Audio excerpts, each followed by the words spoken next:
Yeah, yeah. It's very... If I see you, then otherwise you have to scream. I thought, okay, you're here. I thought you're in the back then. Yeah, good. I see you, I see you. Yeah, there's a lot of light.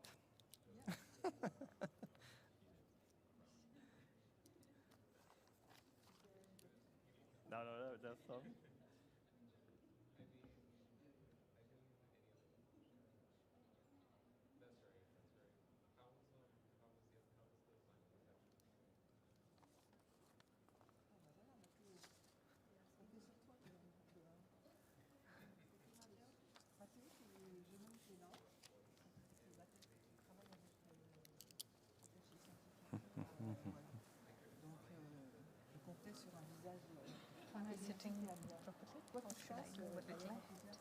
Oh, I think it's fine. Otherwise, they would tell us. Yeah.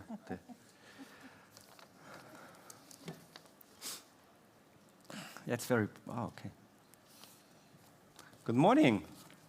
Unfortunately, I cannot see you because it's very bright, but glad that we all managed to be here that early, Thursday morning, 9 a.m. We all know it's a long conference, a lot of activities, tons of information, a lot of meetings. So I really appreciate the early birds here and hope we will have some more joining. My name is Andreas Raspotnik, and I'm the moderator of this session today, this morning session, called Through the Looking Glass, Non-Arctic States in the Arctic.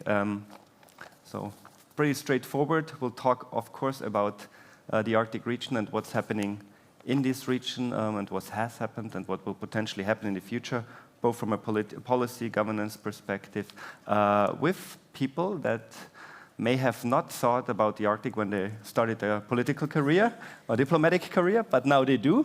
So we're very glad they're all here. And I will first introduce our panelists, and then I'll give the floor to each of them for a few intro remarks.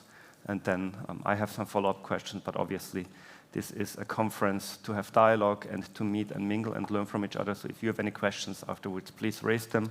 We have some volunteers, and then we'll do it as easy and straightforward as possible. So let me quickly introduce our panelists. We agreed to an alphabetical order, which was a bit tricky in the beginning, which alphabet we use, but now we know. Let's start to my left. We have Florence Robin, ambassador to Norway from France. Absolutely. Welcome.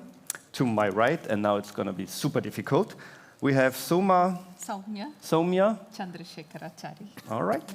Welcome, the director of the UN Economic and Social Division from the Ministry of External Affairs in India. I really apologize for not being able. To your right, we have the ambassador of Japan to Norway. No, the ambassador for Extraordinary and for the ambassador to the Arctic. I apologize for that, from Japan. Thank you very much to making it. Thank you. To Tromsø, Mr. Katsuhiko Takahashi. Welcome. And last but definitely not least, we have the ambassador to Norway from Spain, Alejandra del Rio. So welcome to all of you. As I said, straightforward, the Arctic is changing. We all know how it is changing and in what ways it is changing. Florence, let's start with you. From your country's perspective, what are the priorities when it comes to the Arctic from a French perspective? We know that you have a polar idea, not only an Arctic idea. We also know that you had quite a lot of research going on Arctic matters. The president has been active. So can you say a few words about the priorities of France when it comes to the changing Arctic? Yes, of course. Thank you so much. And thank you for inviting me. And thank the audience to be here today. Well, France's engagement in the Arctic, I think, is guided by a quite clear and long-term vision. We try to balance let's say, scientific leadership, environmental stewardship, and also strategic responsibility. Because, well, of course, as a permanent member of the UN Security Council and also a global maritime power. So, and we are also very committed multilateral actors. So we are approaching Arctic not as a distant frontier, but really as a region of direct and growing importance to our national and collective security. our economic interests, and also, of course, our environmental future. So just to reflect our priorities, I think we have 4 important and specific areas we are trying to work in. First, scientific leadership and environmental protection. France has been, let's say, a pioneer in polar research for over a century, from the expedition of Commandant Charcot, Paul-Émile Victor, Jean Mallory, to our, of course, Polar Institute. And I'd like to remind that France was the first non-Arctic country to set up a scientific research base in Svalbard in 1963. And we are very proud of it, and it's part of our common work. Now it's a common French-German research base. Very happy for that. And our scientific presence is not only about discovery, but also about understanding the global impacts of Arctic change. And that's something very, very important. And of course, we really want to expand our collaboration through the EU Polar Cluster and the upcoming IPY, which will be something very important. The second pillar is strategic stability and security. I think we heard a lot of things during this amazing conference. The Arctic is no longer a zone of low tension. And so we are very concerned about the increasing militarization and competition in the Arctic coming from different, let's say, great powers. We can perhaps elaborate a little bit more after that. And so, as you said, we are an observer state to the Arctic Council, and we feel that we have really a responsibility to contribute along with our allies to the stability of Arctic, because security in the Arctic remains a key priority for Europe, and it's crucial for international and transatlantic security. So that's something very important. Just want to mention that we will be soon participating in the, of course, to the cold response exercise with a huge deployment, and just mention our participation in the military exercise Arctic Endurance in Greenland recently, as we know. The third pillar is about sustainable economic and geopolitical engagement. This question is at the very heart of our concerns. The region resources, the new shipping routes, strategic locations, so of course makes it a priority for France's security and our own economic interests. So I think that's something very important, freedom of action, and also freedom of action is very important, both for military mobility, I must say, and also for protecting critical maritime routes. So we are really supporting all the effort to ensure safe and secure responsible navigation, for example. And the last thing I would like to mention is multilateral cooperation and inclusive governance. I think it's also something very important. We are a strong advocate for inclusive and rule-based governance.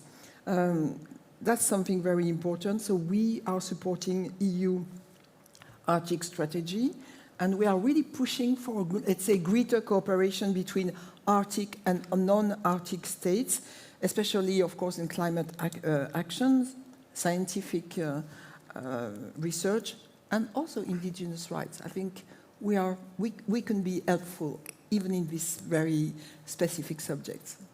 Thank you very much. I have a couple of follow-up questions, but let's do them later on.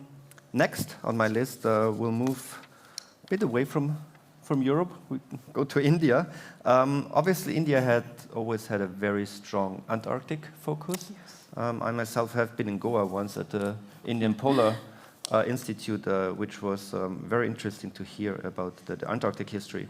Quite interestingly enough, it's an anecdote, but we were in a room with 50 people there, and we asked who has been on Svalbard, and they all raised their hands. So obviously for research purposes. Soma, can you say a few words about India's interests in the Arctic and why India is more heavily engaged, not only externally, but also within India? I see a lot of researchers working now on Arctic matters. Indeed, indeed. Thank you very much. Distinguished guests, fellow panelists, and friends of Arctic. I have a small remarks which should take care of most of the questions asked by the moderator and also lay the foundation based on which India's Arctic engagement is built and is nurtured and it's developing. Firstly, it's an absolute honor to join you here in Tromsø, a city that is the gateway to the high north. As an Indian diplomat, I often encounter people who view the Arctic and the Indian peninsula as two separate worlds, one of ice and the other of tropical sun. However, standing here today, I am reminded that through the looking glass of science and history, these two regions are inextricably interconnected. India's formal engagement with Arctic began over a century ago in 1920, when India signed the Svalbard Treaty in Paris. Since then, our involvement has matured from a colonial era signature to a robust, independent, and enduring scientific partnership. In 2007, we launched our first scientific expedition, and in 2008, we established Himadri, our permanent research station in Svalbard, located just 1,200 kilometers from the North Pole. Since 2013, India has proudly served as an observer to the Arctic Council, a role we approach with deep responsibility and a commitment to the region's stability and sustainability of its people and environment. For India, Arctic research is not a peripheral luxury, but a matter of national survival and growth.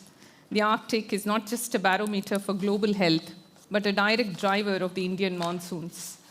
As the Arctic warms and sea ice melts, it alters atmospheric circulation patterns, directly impacting the predictability of the rains that sustain over 1.4 billion people. In India, where agriculture contributes significantly to our GDP and employs nearly half our workforce, a variation in the Arctic is felt in the heart of our farmers' fields. India is in the Arctic because the Arctic is in India. In 2022, we unveiled India's Arctic policy. It's built on 6 pillars, not very different from my French colleague listed. The first pillar is science and research. Second is environmental protection. Third is economic and human development. Fourth is transportation and connectivity. The fifth pillar is governance and international cooperation. And the sixth and a final and important pillar is national capacity building. This policy is our roadmap for a partnership for sustainable development.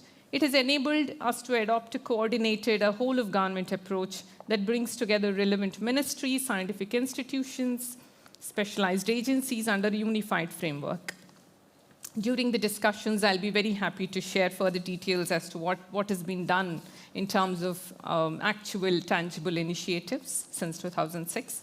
Today, as my dear moderator kind of delineated, we have more than 25 premier Indian universities and institutes who are engaged in polar research. We are moving beyond the labs, fostering a new generation of polar enthusiasts who view the Arctic through a lens of global stewardship rather than narrow strategic gains. While science remains our bedrock, we also recognize the emerging economic and commercial frontiers. India provides approximately 1/3 of the world's seafarers. As Arctic shipping routes open and the demand for specialized polar navigation grows, we are looking at providing professional human capital ranging from specialized scientists to seafarers to semi-skilled workforce to navigate these routes. I'll conclude by being a little more candid than my remarks hitherto. There is often skepticism about what do non-Arctic states bring to the region. India's Arctic footprint is transparent, science-led, and rules-based. I'd like to end my remarks with a Sanskrit verse, which is called as Vasudhaiva Kutumbakam. It loosely translates into English as the world is one family. A climate event in the Arctic is a livelihood event in the Indian Peninsula. What we see through the looking glass in Arctic as a region is a vital component of it as a region which is a vital component of our shared planetary health and our reflected responsibility to the generations to come. Thank you, and I look forward to interacting further on this topic. Thank you. Thank you very much for this very interesting introduction. Again, also, I have some very distinct follow-up question, which I encountered when we were in India recently or last year. I now want to continue to a regular guest in the Arctic for many years now. Japan has been an observer to the Arctic Council, has strong research background, Arctic policy, a lot of research also in Japan, funding research in the Arctic. Ambassador, can you give us a few minutes of intro on how you see the Arctic's future and the current Arctic from Japan's perspective? Okay. Thank you very much for your kind introduction, and thank you very much for having me to this session. As you mentioned, Japan's involvement in the research activity in the Arctic have a long history. As it's long, I'm not going to talk about it much, just skip it, but I was told that the good working relation between Japanese researchers and researchers from Arctic states is quite strong, and I'm really feel happy that those researchers gain confidence from their fellow researchers working in these Arctic states. Japan also have an Arctic policy, which was completed in 2015, or more than 10 years ago. And this is based on what Japanese researchers have been doing. Therefore, the basic of this policy is scientific cooperation. There are 3 pillars in our policy. One is research and development. The second, international cooperation. And the third is sustainable use. Actually, those pillars are overlapping with each other. So it's a little bit difficult to say 3 separate pillars, but the overall, I think you can understand what Japan means, what to do in the Arctic. There are a lot of activities, but if I have to say what is the pressing issue, addressing the climate change is the most important thing from Japan's point of view. Arctic is warming much faster than we originally expected, and climate change causing a lot of issues, not only in Japan, but also Asia Pacific. And this is really becoming the issue globally. Therefore, due attention should be paid, and the international community have to work together to address this urgent agenda. So this is really our priorities. Of course, some people say melting ice in the Arctic opens some business opportunities. But at the same time, we really need to have a look at the risk of doing our businesses in the Arctic, negative impact on the ecosystem, and negative impact to the well-being of indigenous peoples. So we also pay much attention to how the well-being of indigenous people can be secured from the viewpoint of human security. Also, when we need to address the climate change, we also observe there are significant data gap, geographically and in timeline. Therefore, those type of data collection and information sharing cannot be done by a single country alone. Not only Arctic states, also non-Arctic states have to cooperate and provide data in a transparent manner and share them so that we can understand the situation better. This is also what we find important. And as a non-Arctic state which have scientific capability from the Pacific, I think Japan have a good role to play and enhance international cooperations. On this occasion, I just want to mention 2 points. One is now Japan is building a new research vessel with ice-breaking capability called Mirai 2. And this ship will be specially dedicated for the activity in the Arctic. This will become operational autumn this year. And once it's become operational and ready to go for the research activities, we are thinking of making an open call to international scientists, putting special emphasis on the young researchers to join activities on this Mirai 2. So this is one method of Japan to enhance international cooperation and also pay due attention to the next generation on the Arctic activities. So please follow this news. You may hear by autumn this year, this ship will be ready for the operation. Another point I want to make is the government of Japan will organize an international symposium in Tokyo on 13th of March under the title of Navigating Through Uncharted Waters, Japan and a New Era in the Arctic. This will be the opportunity to discuss Arctic from the viewpoint of Japan, but there are a lot of international participations. We distributed some information paper in this conference somewhere in the hotel, and some of them may have had a look at it. But the online registration is also possible. So if you are interested in knowing more about what Japan is doing in the Arctic and what is the expectation of Japan to do more in the Arctic, please try to participate in this symposium. Thank you very much. Thank you very much indeed. I have a background in social science, but I'm very interested in joining you on that research trip, Yeah, thank if you. you have space. All right, let's go back to Europe. Last but not least, Alejandra, from a Spanish perspective, I also know that Spain has a research station in Antarctica as well, so you have a bit of a dual approach to the post. But can you say a few words about the Spanish priorities, the Spanish ideas, the Spanish thinking when it comes to the Arctic? Sure. Thank you very much for the invitation to be here today. Spain, as the rest of the panelists have stated, we have similar priorities. Of course, the main focus today, and this has been discussed in previous days, is obviously climate change. And therefore, from there, we go to scientific research and cooperation with other nations. This is first and foremost in our focus in the Arctic. We've been an observer state at the Arctic Council for over 20 years now, and our scientific and cooperation research comes very much from a European perspective. I'm saying this because, of course, as members of the European Union, we have 3 Arctic nations in the European Union, also the non-Arctic nations who are very, very engaged in the Arctic. We're also working closely through the many of the European Union initiatives with Norway and Iceland.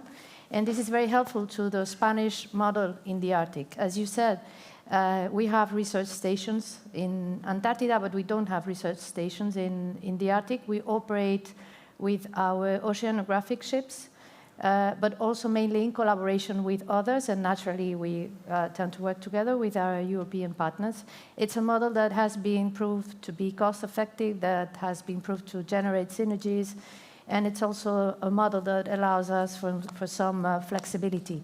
And within this scientific research, it's obvious, I think, but just to state it, that we are a long-standing maritime nation, and both the environment and maritime biology is within the focus of our research. I very naively had a list of the main projects that we are currently having in the region, and I found many words that I cannot pronounce in Spanish, let alone in English, so I will not go into details, but it has been proven very, very helpful.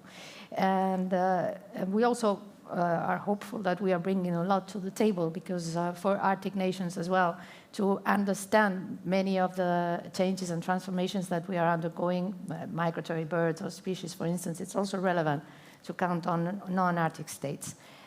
Setting aside these scientific research, like others in the panel, of course, security is an important dimension.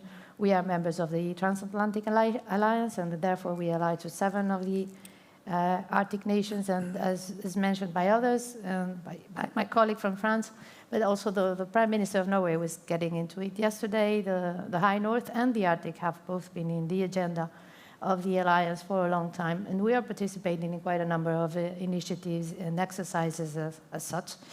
And my final point on the general priorities would be about the rule of law, which is also in vogue in current times.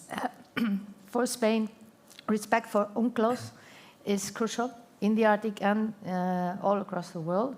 Of course, and we consider, as many of us do, UNCLOS not only as a convention, but customary international law that is binding also for non-member states. Together with UNCLOS, there is a whole body of legislation that is evolving and being negotiating in recent years. Most recently, I think we have ratified in 2025 the Convention on the Protection of Biodiversity Beyond National Jurisdiction, which is aimed at protecting life in the high seas. And I think it has just entered into force recently. But we could give many other examples if we go back in time, notably the OSPAR Convention, that is also an observer at the Arctic Council. And I think these bodies of legislation are proving to be key to both vis-à-vis climate change, but also for the protection and the sustainability and the maintaining of a good balance in the Arctic. And I would leave it at that at the beginning. Thank you very much. And thank you to all of you.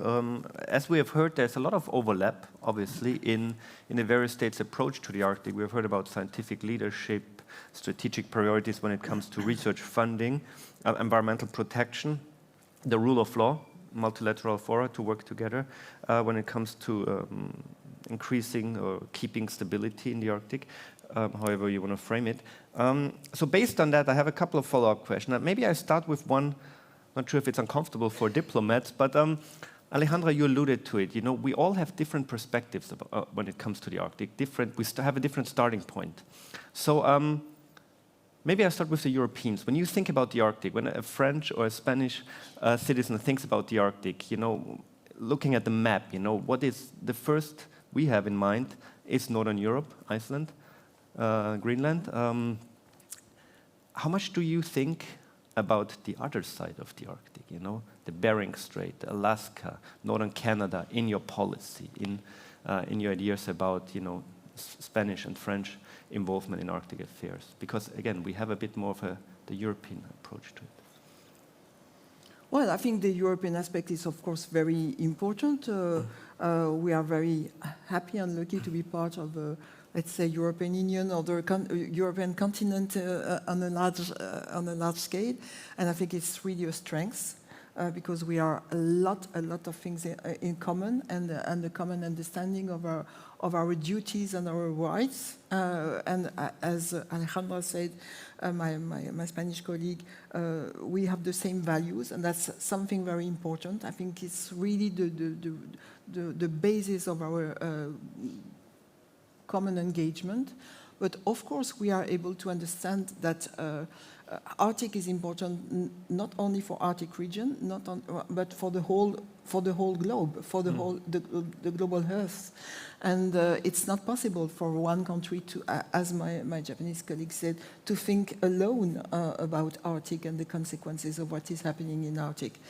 So that's why we need international cooperation. We need a lot of global understanding, and of course, we know how it was and it is still shaken with the geopolitical situation. Since, of course, the war in Ukraine, I think it has completely changed the framework of our action, and especially the militarization of the Arctic, and also growing ambitions coming from different global powers. But despite all these difficulties, as we all mentioned it, the question of trust and cooperation with everybody is something very, very important. So we have to adapt to new realities, but I'm quite, let's say, confident that our ability to maintain dialogue, especially on climate, on science, where common interests are persisting, is completely essential for our global action. So fortunately, and I heard a lot of very positive things during this week, talking with especially scientists and young scientists. They want to contribute. They want to continue the dialogue and exchange data because they really need it. And this could be, I think, the basis of the revival of our common understanding and cooperation. Thank you. Alejandra? I absolutely agree. I think if you ask a Spaniard about the Arctic, they will go naturally to the European Arctic in their heads, in their imagination. If you go to the scientific community in Spain, the focus will be broader because we also have most of our projects are actually in Svalbard and Greenland, but we also have been working elsewhere, for instance, in Alaska and definitely with Canada. If you go to the security sector, then the focus would be on the Transatlantic Alliance. And if you go to a diplomat, we would go to the Arctic Council, because I think that's the added value of the Arctic Council, that you have all the perspectives there. And we're really looking forward to a time where the circumstances will be different and it will make sense again to be observers of a council that is working with the full membership, because that's a value, as Florence was saying, of international law and international cooperation, I think. Thank you very much. Very good answers. Really, really appreciate it. Turning the globe, from an Indian and Japanese perspective, if you think about the Arctic, if a researcher in Japan or India thinks about the Arctic, or a normal citizen in that regard, how do you then see you have more of a Pacific approach to the Arctic, I guess, North Pacific approach? How do you see then the other side of the Arctic, this part of the Arctic, and the challenges we face here in Northern Europe, which are also partly related to demographic questions, socioeconomic development, etc. You want to say? Please. Okay. Yes, I come to this position more than 1 year ago and attended several events similar like this. And still, I really feel that the Arctic issue is rather regarded quietly from a European perspective. This is what I start to be aware.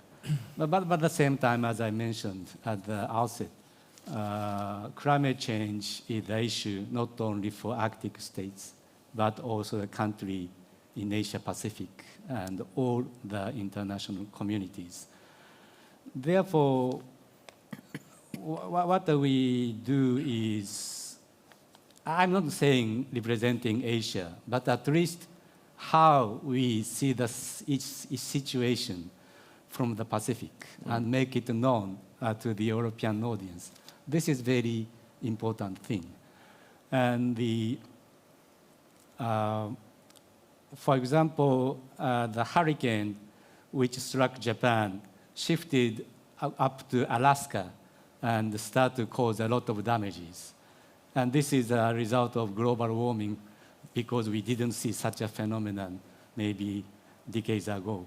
So we have a good reason to collaborate on those issues as a result of climate change, which Arctic play a major role. Another thing I want to mention is, before coming to this position, I was ambassador to Malaysia. And I said to Malaysians before departure, I'll be in charge of Arctic. And one of the issues which I may have to talk is Northern Sea Route, the connecting Asia to Europe through Arctic Ocean. Then the Malaysian reaction is, oh, then you do not need Strait of Malacca any longer. But I say to them, the scale, the volume of the trade is much larger in Strait of Malacca, and the significance will continue. So don't worry, we do not shift all the trade to the Northern Sea Route. You continue to be very, very important.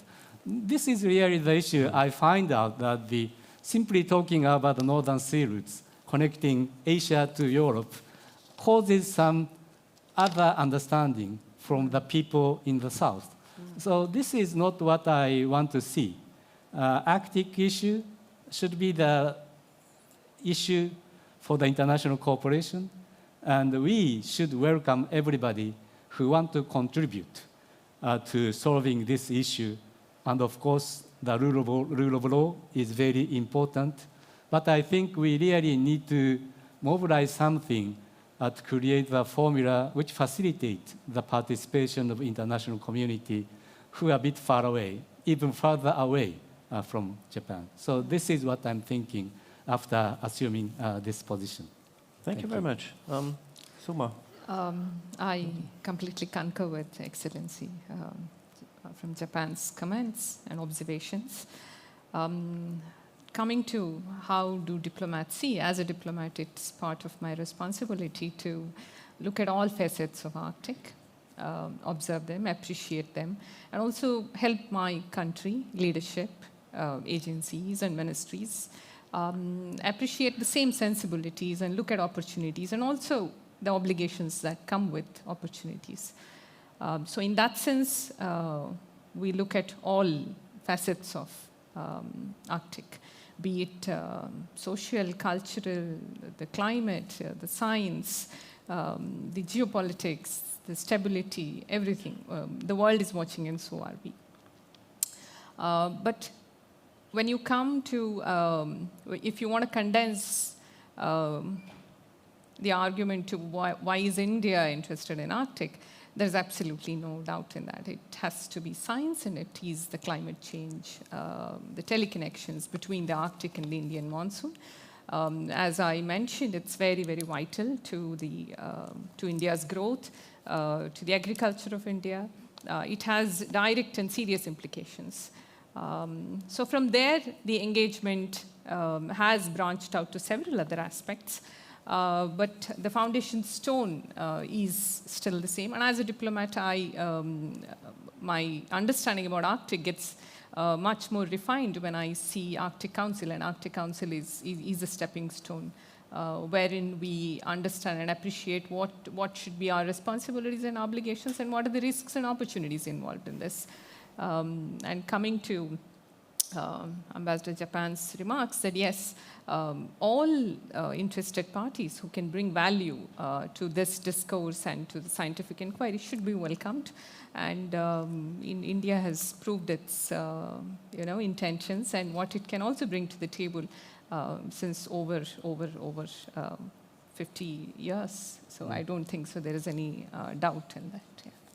Thank you very much. I want to follow up with something particularly, Ambassador, raised on this international cooperation effort, when it comes to research. And at least in Europe, several states face quite drastic budget cuts, So financing research to some extent, and it's not questionable, but, you have to be creative sometimes on how to finance certain things. So what you raised, the idea to create more of an international effort when it comes to research, how could that be done? What are your thoughts on that when it comes to, okay, we need to collaborate more. We have known, the German had the Polarstern, was an international endeavor, and others, But what else could be done, in addition to by non-Arctic states to have more of international research collaboration efforts? Something similar to what you mentioned.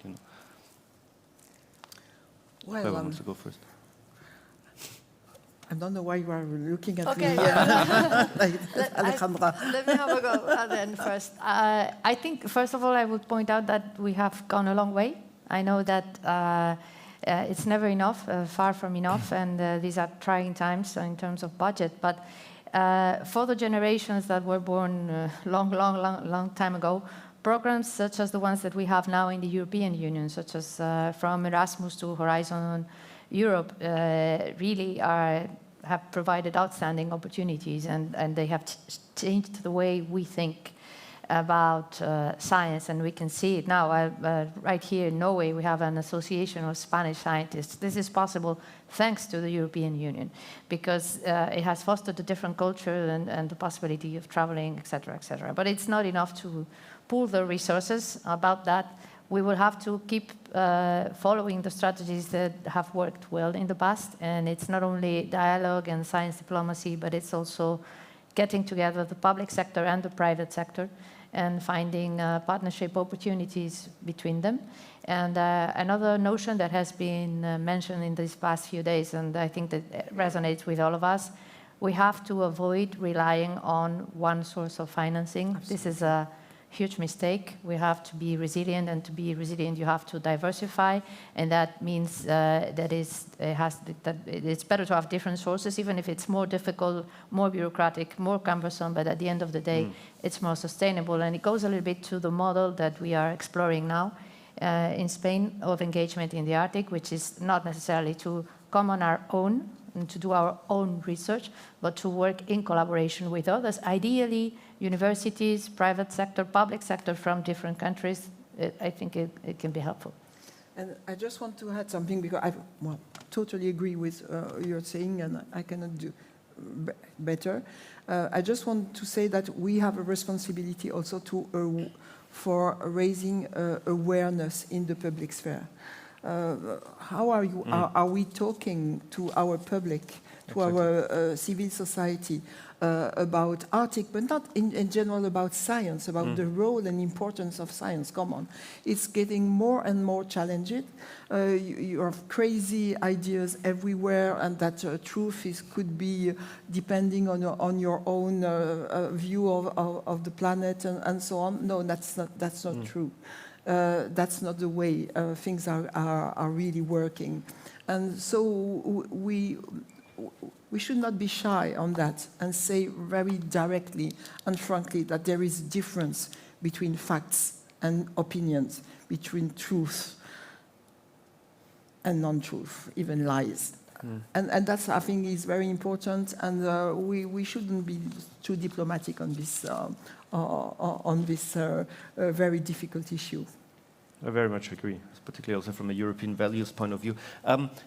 This international cooperation effort, do you see that the current formats that the Arctic Council provides, with the working groups or other formats, is that enough to foster international collaboration on the research side? What we heard also, maybe sharing costs, or are there other opportunities out there, that we don't think about it that much here in the Arctic that could be used in order to strengthen international cooperation by non-Arctic states about research in the Arctic?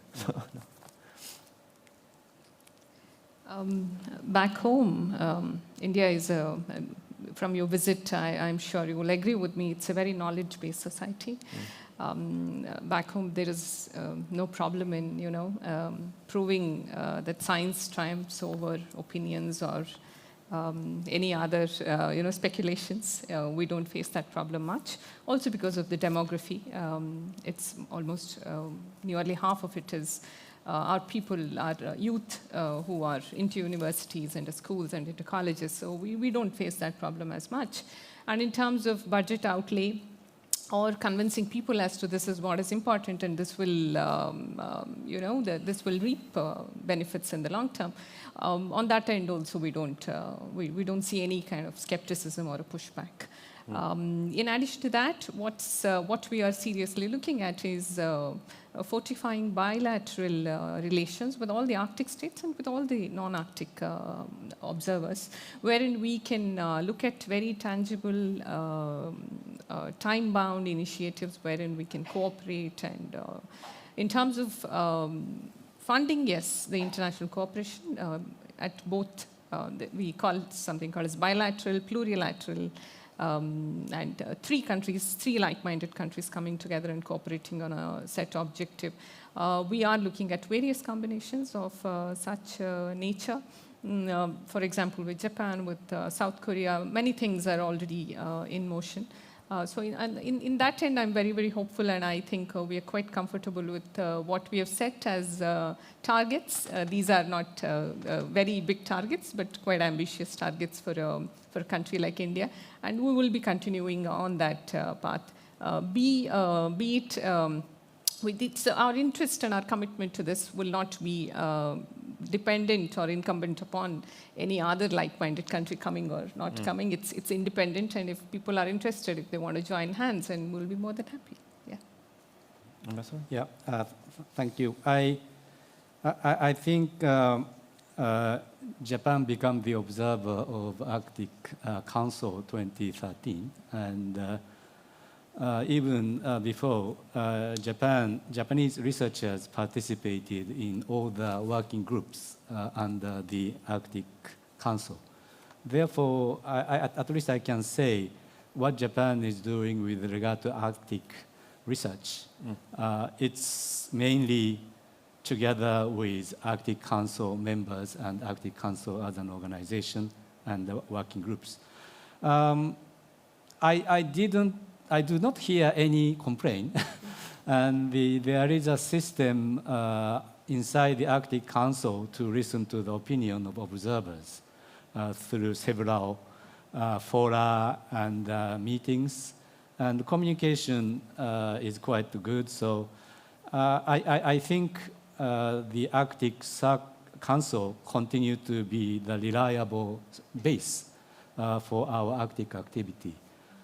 And I think involving the Japanese researchers and sharing data which Japan collected indirectly helps Arctic Council financially. I think this will continue. And of course, on the bilateral context, we have a cooperation with individual Arctic states. Russia is a bit difficult now, but the others. And this really have a scientific research and also the on-site survey with the indigenous people. Quite a variety of activities with the United States, Canada, and so on. So we will continue doing this approach, and we don't see it necessary to set up another framework for the research and development. Rather, existing framework, Arctic Council, should be enhanced, and we really hope that the function of Arctic Council to return as normal in the future. Thank you very much. I have two follow-up questions before I open the floor to the audience to ask questions. You all mentioned the importance of international law, the rule of international cooperation, the rule of law, UNCLOS, etc. From a European perspective, how do we strengthen that within the European Union, bilateral cooperation between states, but also transatlantic, to make sure that the rule of law is key to Europe, Europe only works because of negotiated discussions, compromise. That is Europe in a nutshell, How do you make sure that internationally, from your member states' perspective, but also from a European perspective, that the rule of law is the very basis of our, at least current. Oh, I think if I have the solution to your answer, I will be the next Nobel Peace Prize. No, don't you think so? Okay, there are a lot of candidates, I think. Well, we cannot be sure on this perspective, but we can definitely do our best and be I think the resilient and the permanent advocate for rule of law. So we will not stop talking and telling to everybody that there are international laws. That is really the basis of our common understanding of our role in the international scene. And we will say it to everybody, even to our allies. And I think that's exactly what we did recently. We did that from the very beginning of the war in Ukraine, and saying that the national borders are something which is, intangible for sure. We are saying that also about the recent declaration about Greenland, and you can see that all the European countries, especially in the European Union, are quite on the same line. So standing firm on these values, I think, is something very, very important. And of course, we are working with a lot of different people. I think, let's say that we can see that everybody is thinking about this situation, and we can meet reasonable people everywhere. So not stopping the discussion channels is also something very important. Continuing to work in a multilateral organization and forum is also something very important. So revival of this kind of diplomacy is fundamental to strengthen the ties between our countries in a bilateral way, but also multilateral way. Yeah, completely agree, of course. And I think Europe, in terms of rule of law, leads by example. Europe is a set of rules, and you have to follow a set of rules if you want the European Union to work. In fact, I think that the European Union has gotten, over the time, an undeserved reputation in terms of a very bureaucratic and very cumbersome way of working, precisely because the rules were followed, because there are different levels of competency, different levels of government, and each has to stay in its own realm. And it is very bureaucratic, and it is true that sometimes it takes time, but we have also seen... For sure. It takes a lot of time, but it's also very predictable and very balanced because we have rules. So we stay away from veering right and left too strongly because we have all these rules in place. And I think that Europe has also made an effort and is still making efforts to regulate certain aspects of cooperation and certain aspects of the way we live in terms of all kinds of, for instance, technological innovations that yet again, yes, introduce a new level of complexity, but also help us live together in a better way. So I think the European Union as such is trying to lead by example in that sense, in following international law. And I think we will continue to we will continue in this line in the coming years. Quick follow-up on that regard. I mean, we heard the Finnish President Stubb talking about a value-based realism that we have to develop a bit in Europe, you know. From a French perspective, Spanish perspective, you know, we talk a lot about strategic autonomy in Europe, you know, becoming more independent on so many levels, you know. How does the European Arctic fit into that picture from your country's perspective on those many levels, you know? Also, like, you mentioned cold response, you know, there's a lot of security-related cooperation and effort from Europe has always been there, obviously the NATO perspective. But we sit here in the Arctic, we often talk about challenges, opportunities, also the entire minerals discussion. From a European perspective, you know, this value-based realism in addition to the strategic autonomy discussion, how does your countries perceive those debates, and how does the Arctic, or the European Arctic, fit that picture? Well, I'd like to remind you that strategic autonomy was not some years ago so popular, even in the European Union. And and I must say that France try its best to push on this idea, and I'm happy to see that it's nowadays more relevant than ever. That doesn't mean be defiant about and let's say putting into question our old alliance, not at all. But it really means that we have to take our part of our own, let's say, ability to protect ourselves, to feed our people, and to get the resources we need, and that's something quite important. But of course, the question of international cooperation still remains something very important, but in a more realistic way, let's say that. So I think something which is quite important is to be as clear and as transparent as possible. So we are reliable partners and allies, but of course we have our own goals. We have our own responsibility to our people, and it's completely adequate to the Arctic issues, because Arctic issues, as all my colleagues said, have important consequences for everybody, not only for Arctic countries, not only for European countries, for the whole people on Earth. So that's why we have to share.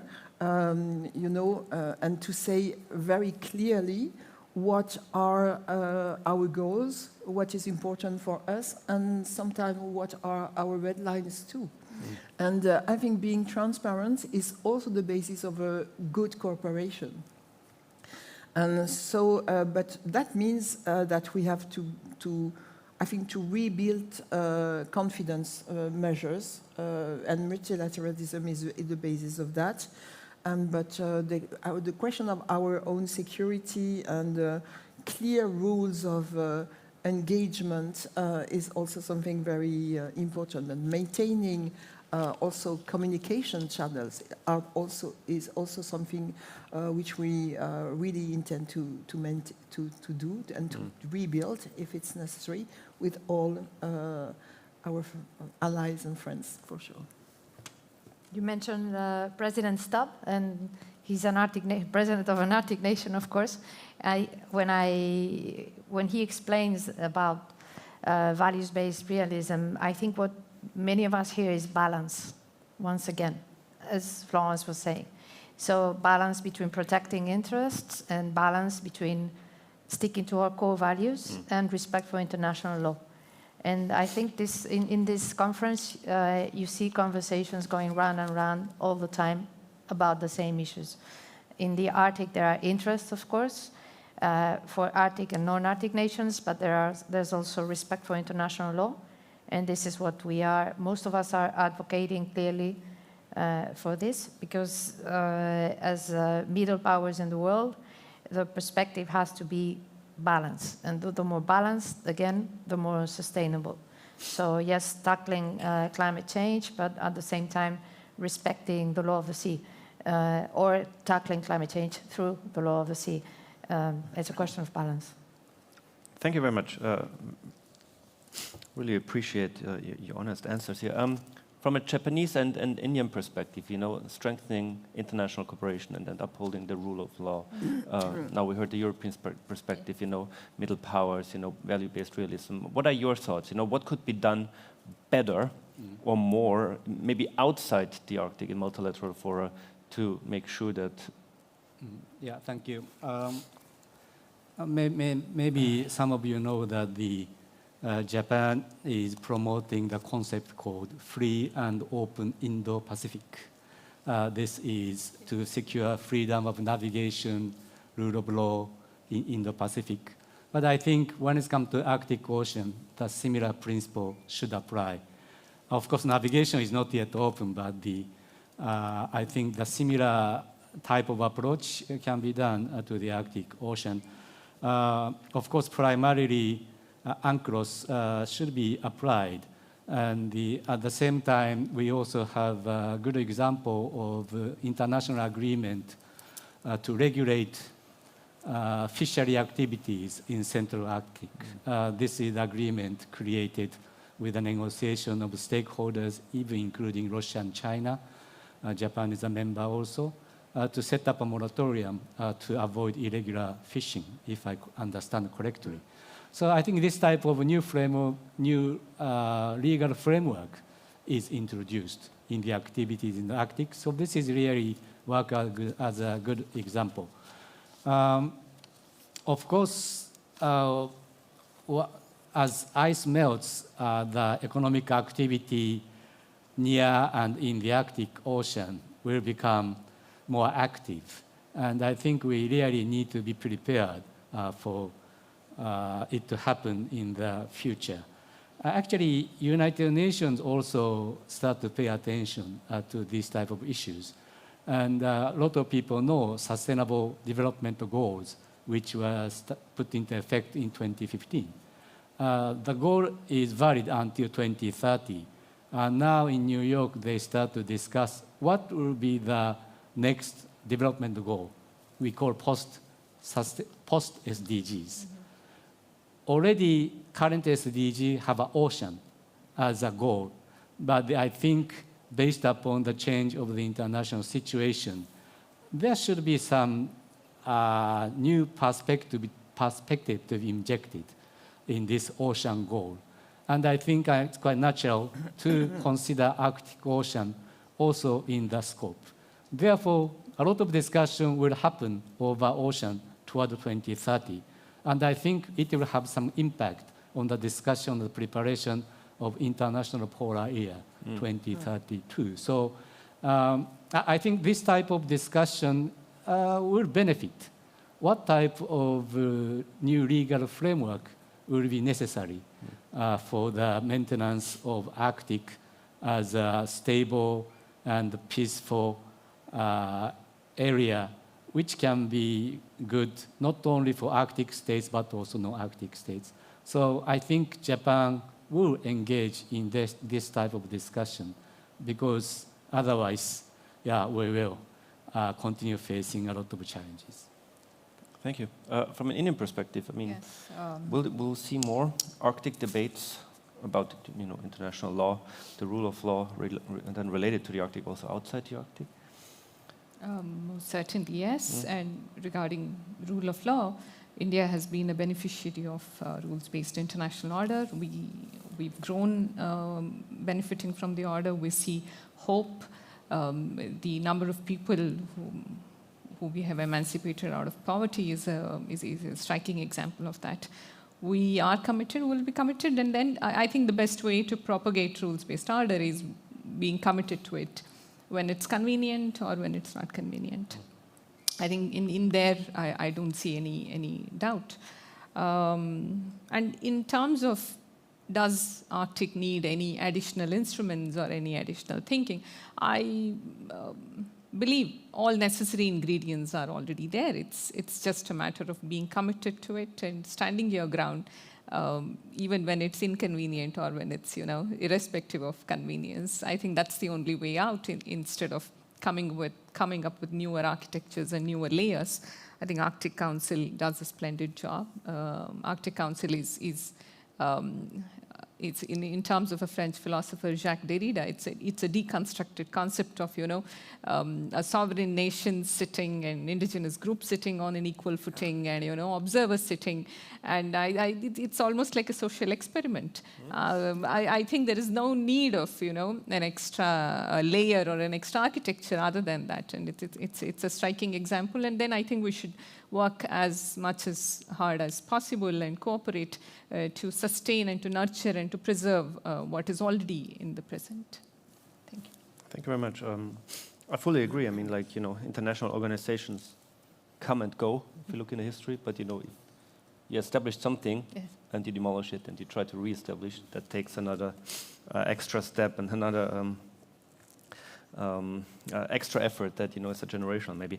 I want to follow up with a question you all kind of alluded to a bit, but we don't really tackle it. I mean, Ambassador, you mentioned the Northern Sea Route, and tackled a bit the economic potential of the Arctic.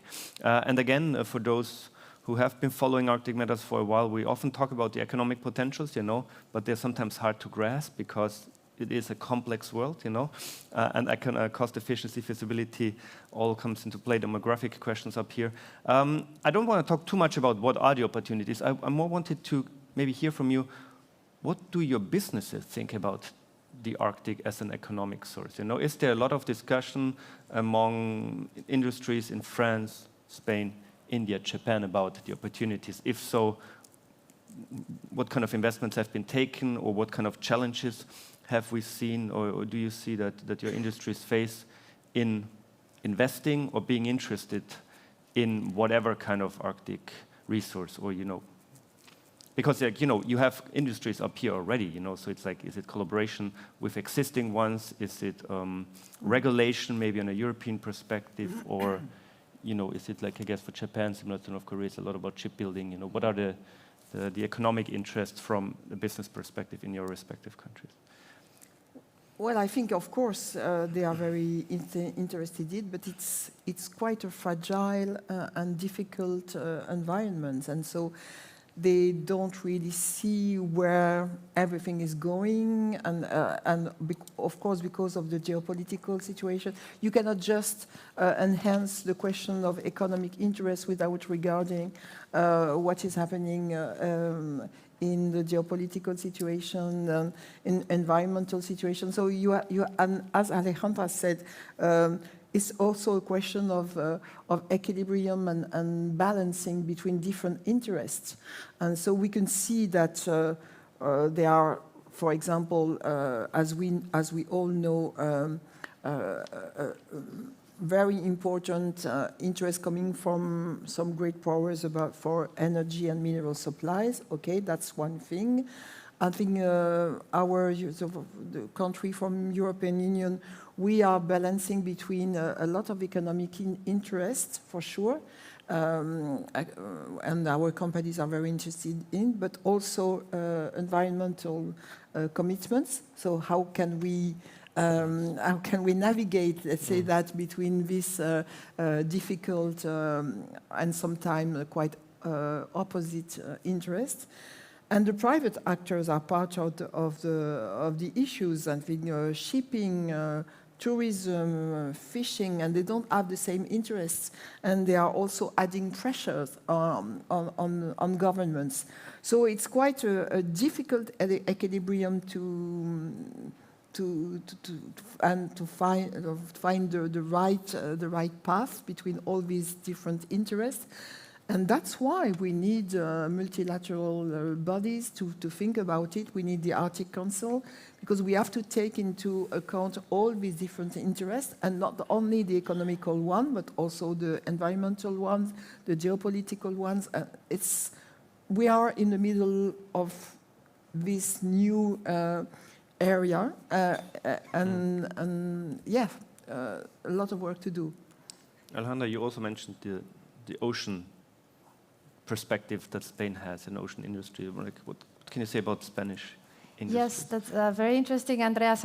When you asked the question, my instinct was to say that it's too early for Spanish industry to be involved in the Arctic, because there's still so much more to know, especially about the cost-effective use of resources. But and then I remember that, of course, this is how we got to the Arctic historically. We got to the Arctic by fishing. This is the truth, and both particularly in Iceland, but also in Norway. And yes, we are a maritime nation.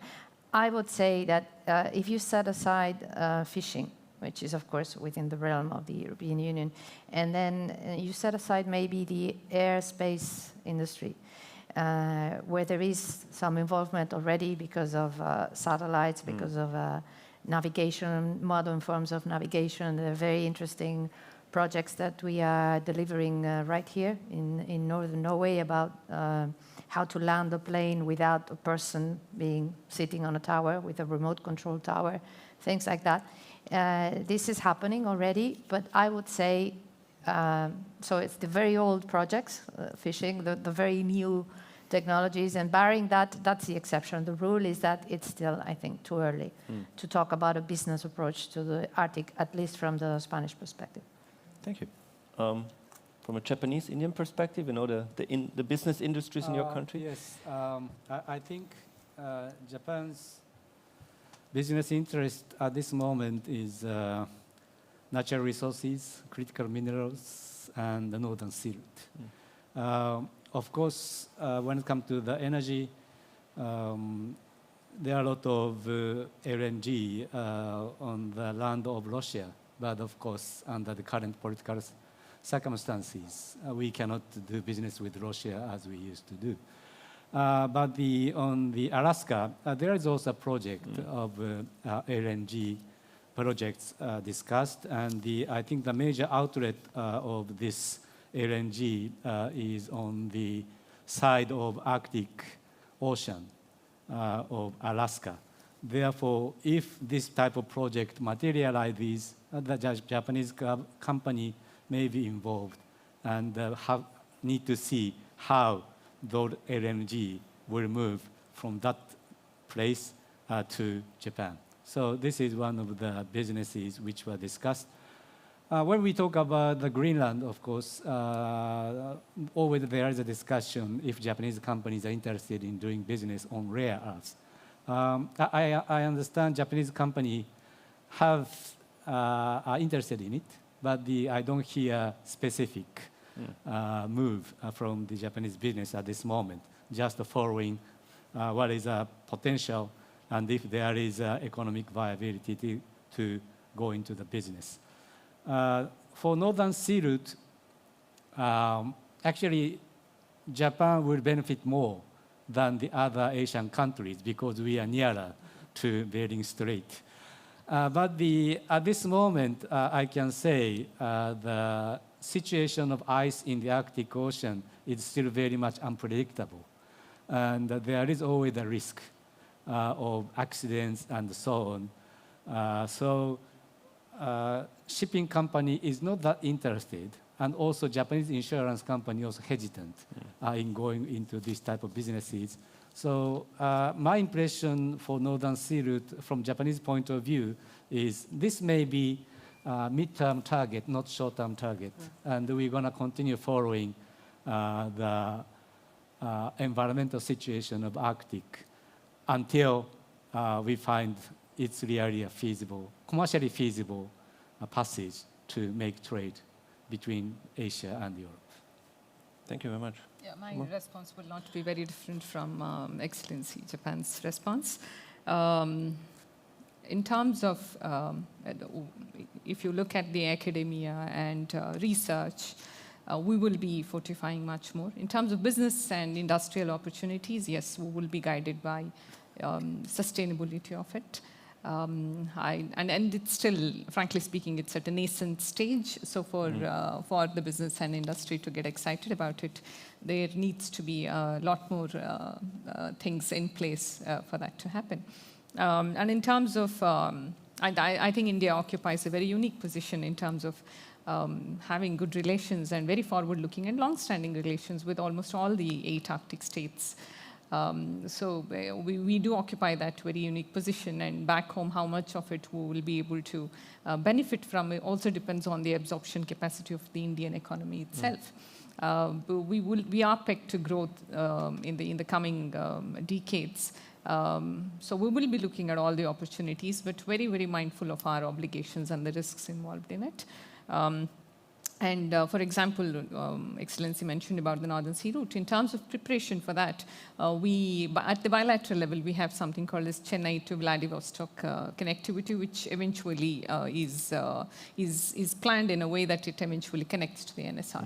And towards the left side, we have something called as an INSTC trade route. And in addition to that, we are looking at a corridor called as IMEC. So all of them have a very, very strong commercial and economic angle to it. Another very kind of a golden opportunity that we see in this is also in terms of employment that I already mentioned during my remarks, that India provides almost like 1/3 of the global seafarers. So there is quite a bit of capacity building back home, which is happening in terms of having skilled and having professional people in that field. So we will be collaborating with the Arctic states to see what is actually needed so that we can collaborate, and tailor-make things wherein we are able to fill in that opportunity which is available. Thank you very much. Thank you. I think, we can all agree that the matter of predictability is the key asset here when it comes to business opportunities. We have about 50 minutes. I don't know if anybody has a question from the audience. Do I see any hands? Yes, in the very end. We have volunteers running. 2 questions, excellent. If you can also maybe briefly introduce yourself. Yes, your turn. Okay, just checking to make sure it works. Thank you. Hi, I am an Arctic Emerging Leader from last year's cohort, and I'm an Arctic citizen in Alaska. And I am also a climate adaptation planner and travel across the state, working with communities in doing climate adaptation planning. So I think I'm sad to say that there aren't more people here, because I think that our non-Arctic partners have a lot to offer the Arctic, and I think that there's a really great opportunity for that. And I see the benefit in that, but I do want to say also that even when non-Arctic states gain formal access, and a seat at the table through institutions and agreements, they can't really mandate public trust. And I have found in my work and in myself sometimes that Arctic citizens can sometimes be skeptical of non-Arctic actors and the intentions and long-term commitments. So my question for you, for all of you, is, how important is soft power in overcoming that skepticism and earning Arctic citizen buy-in, and what concrete strategies are non-Arctic states using to build legitimacy on the ground to connect with people like me and the people I serve? Thank you very much. Maybe we also get at a second question, and then You can pick and choose. Yeah, my name is José Pupin. I'm FGV is a think tank in Brazil. My question is the elephant in the room, the other, there are two, but one, the Russia. Russia is large part of the Arctic is Russia, and particularly here in this meeting, I haven't seen much on Russia, and then I think it's difficult to solve any Arctic problem that you mentioned without Russia. I know that's a difficult situation, but what would be the best way, particularly in the scientific world, is how to somehow reach out or engage Russia in those aspects that are relevant to, particularly having some countries like no-Arctic countries, like Brazil and India and others have kind of still keep some collaboration with Russia. And then my question is more that how first solve the Arctic problem without Russia? Is it possible? If not, how would be the best way to engage Russia, have this current situation, not just wait the end of the war, it could last forever, but you still need Russia. How would be the best way to engage Russia? Thank you. So just to summarize, of course, Russia is the one question, and the other one is how can we increase trust among Arctic citizens? Maybe let's start with Alejandra. Happy to. Thank you for both questions.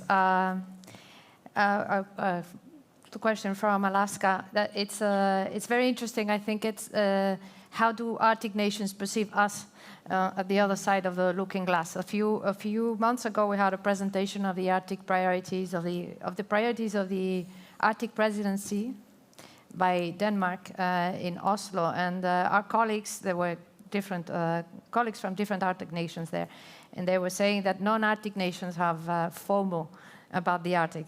We have fear of missing out, and which is why we are engaged. But I think it was a joke, honestly, and because most of them know well that we have been there for decades. So yes, there is soft power, and yes, there is an outreach on our side, and I think we're doing it in this panel.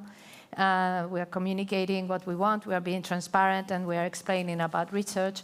But I think Arctic nations and the people of the Arctic also have to think about what they want from us and maybe acknowledge what they are getting from us. And I gave an example earlier.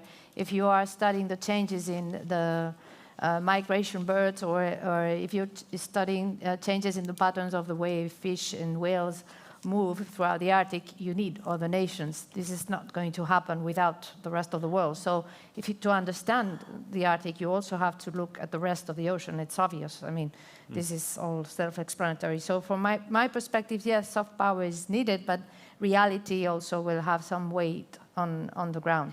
And on the other question, of course, the Russian war of aggression against Ukraine has the immediate consequences in Ukraine and the loss of life and the tragedy in Ukraine. But there are many other shortfalls, many other consequences from that. No one wants that. No one wants that. It's no one's choice, at least in Europe. And we are all looking forward to a time when the circumstances change, when there is peace in Ukraine, and there will be a different situation. But the reality on the ground, first and foremost, today is what we have, is the consequences of the war.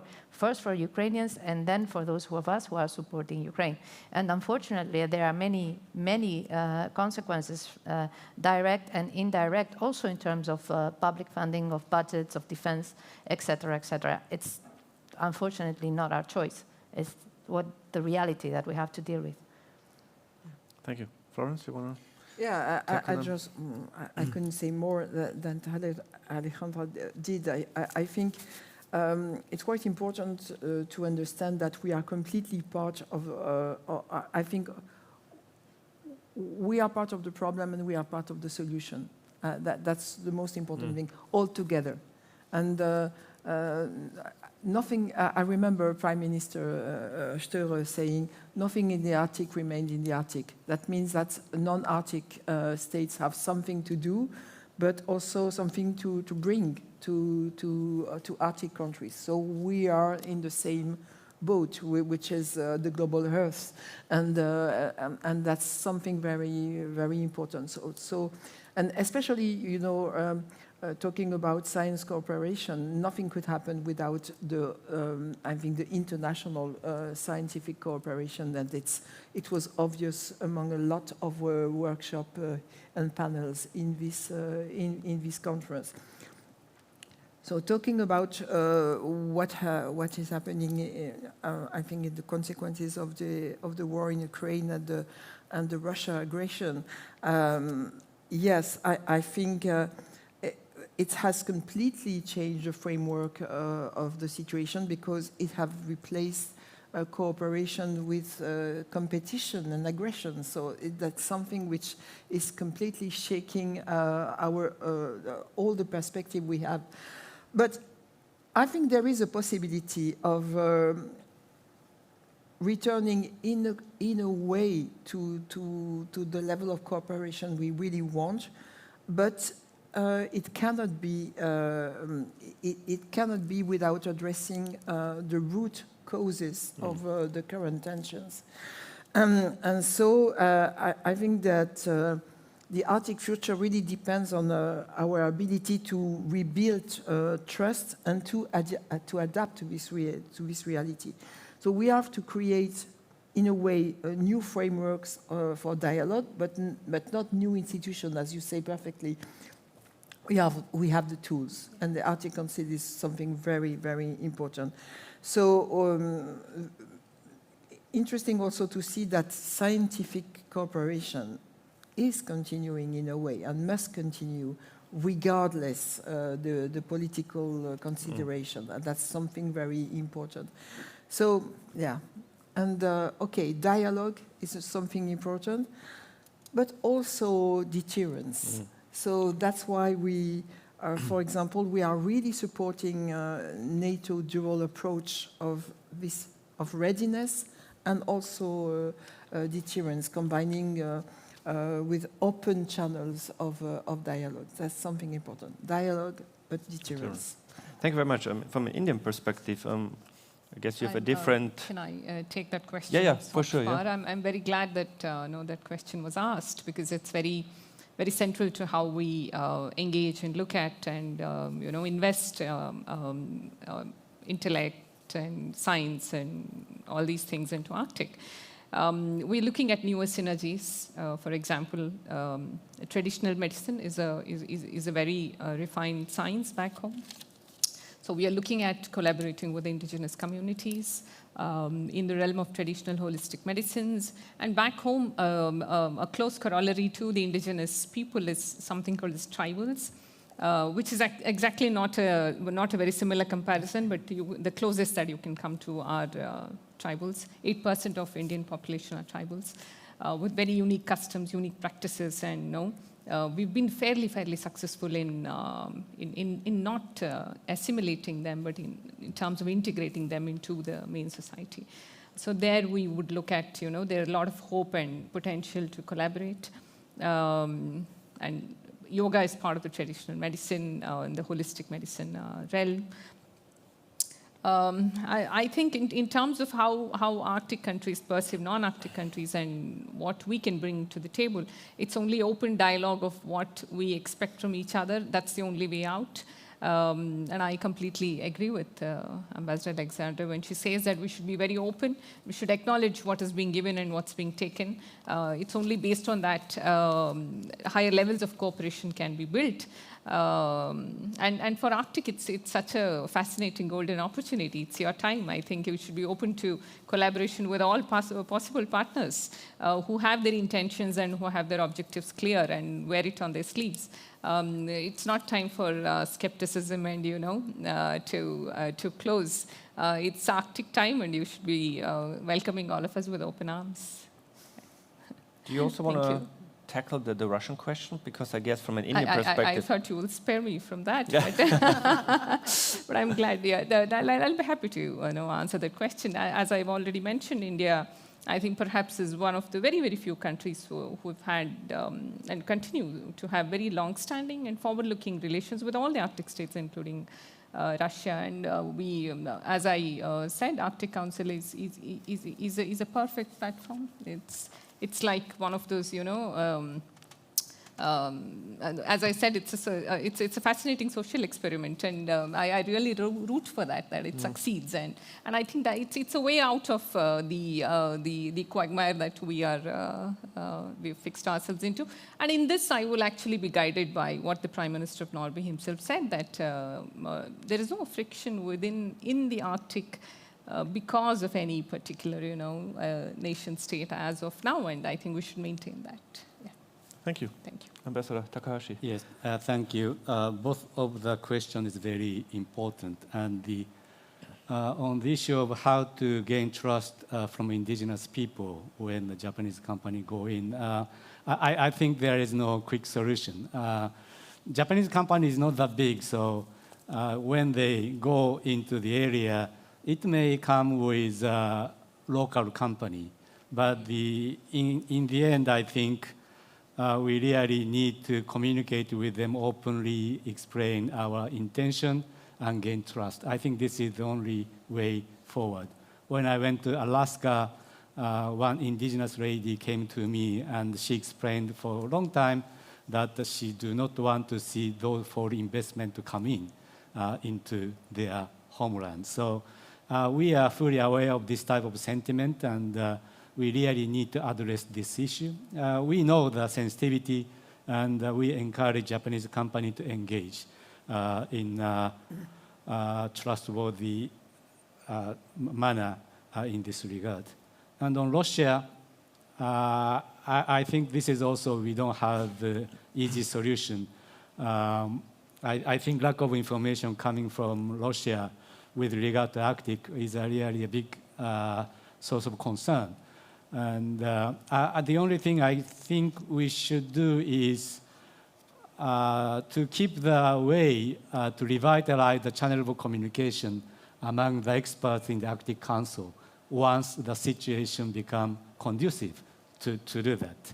So the situation should be created by diplomats, and unfortunately researchers cannot do anything. But I think to overcome this difficulty, scientists can prepare, and diplomats will work to create the conducive environment. Yeah. But of course, if we can get good information from Russia through India, that will solve the issue. So maybe we should count on India in this regard. I'm just joking, sorry. Thank you. That's that diplomacy in a nutshell, no, isn't it? I want to say thank you to all of you for joining us in Tromsø and for joining us here at the panel. I mean, there's much more we could talk about. Particularly, what I'm always interested in is how do you discuss the Arctic in your country then, within your colleagues, how you make sure that the Arctic is on top of the, I wouldn't say on top of the game, but is part of the discussion among your ministerial colleagues and the governments. But it's maybe for another panel. We have the red light here, but you have a very quick question, then raise it. Sorry, guys. Sorry, just a very quick question. I'm a former emerging leader, and I'm an international lawyer. My name is Puya. The International Court of Justice released their opinion on climate change last year, and it creates certain obligations of states vis-a-vis climate change, and in particular in vulnerable areas, and the Arctic being one of them. I'm wondering if, as part of your Arctic policy, you've started to implement that opinion in terms of the obligations it's created on states, and in particular, the obligations of states vis-a-vis their corporations that they control with their Arctic operations. Maybe too long of a question, but I'm sorry, I did want to ask it. So the obligation that comes from international court decisions and how to implement them in Arctic policies. I should have studied a little bit more law, I think. Well, what do you think, Alejandro? I think it's part of our natural way, as you said, about our commitment to international laws and so on. So it's not an easy question, because we are all facing realities and to find the way between our own interest and the respect of international law. But I think it's really something which is very important in the European Union. So we try our best, and we have a lot of internal discussion on this kind of issues. But definitely, it's our path. Not an easy one, I must say. Not for everybody, but yeah, it's a question also of internal discussion between allies and neighbors. But that's exactly what we are intending to do. Yeah, definitely. We take our climate change obligations very, very seriously in Spain and our international law commitments. I am not aware of a discussion in Spain about implementing that particular decision. Yeah. I'm also not aware of a discussion in Spain about drilling in the Arctic, obviously. So maybe one thing explains the other. But on the general principle, yes, of course. All right. I hope that somehow tackled it. Yeah. Thank you very much indeed to all of you for getting up that early and joining us here. Enjoy the rest of the conference. Thank you to all of you for making it again, and enjoy the rest of Arctic Frontiers. Thank you.